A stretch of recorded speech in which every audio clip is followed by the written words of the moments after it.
Hello everyone! Today, we're gonna learn about the silent way method in teaching language. Okay, so what is the silent way? The silent way, it is a method of language teaching devised by Caleb Catigno in 1963.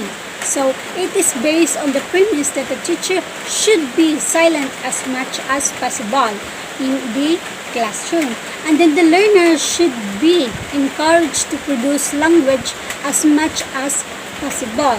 So, Catigno stated that this method is based on the theory of constructivism and leads to develop their own conceptual models of all the aspects of the language. So, a silent way is an extensive use of silence that is used as a teaching technique. So, implementing this method will have its goal, like students are expected to become independent, autonomous, and responsible. Second one, a student can use the language for self-expression. In that way, they can develop their independence from teacher. So, it is the platform of interaction between and among the students. It could develop self-exploration by discovering their own mistakes. Students' roles in silent way method. The first is students are expected to develop independence, autonomy, and responsibility.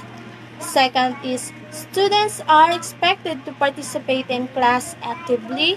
The third is students involved in verbal interactions and peer corrections activities. Steps for students. Number one is they need to be more observant. Second is the most willing to let go and willing to discover the language. And the third is they must have a positive attitude. Silent way teachers' role are act as a facilitator and act as a neutral observer.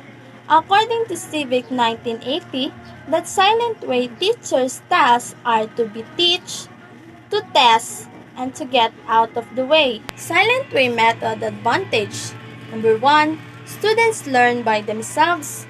Number 2, students are able to fix their own pronunciation based on the teacher's guidance. And number 3, learning through problem solving foster creativity, discovery, an increase in intelligent potency, and long-term memory. Silent way disadvantage. There is a lack of sounds and pronunciation knowledge, so it is sometimes confusing. And number 2, there is a lack of teacher's guidance. So, there are also activities of silent way in a classroom in teaching language. So, these are: so first, a learner will create their own utterances or recitation by putting together the old and new information. Second, a teacher modeling is minimal, although much of the activity is teacher-directed.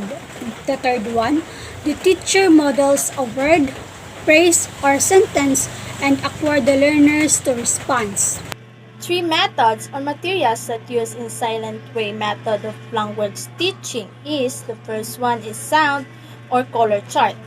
So sound or color chart contains a certain number of colored rectangles. So each rectangles represent a sound or a sound in a target language. Number 2 is questionnaire roots. Questionnaire roots, a teaching methodology associated with humanism. Rows of one color are used to represent verbs. Another is added at the end of the represent the past id form. Number 3 is Fidel chart. It's a set of charts representing all the possible spellings of each sounds of the language. Okay, thank you everyone for watching this video, and I hope you've learned our discussion about the silent way method in teaching language.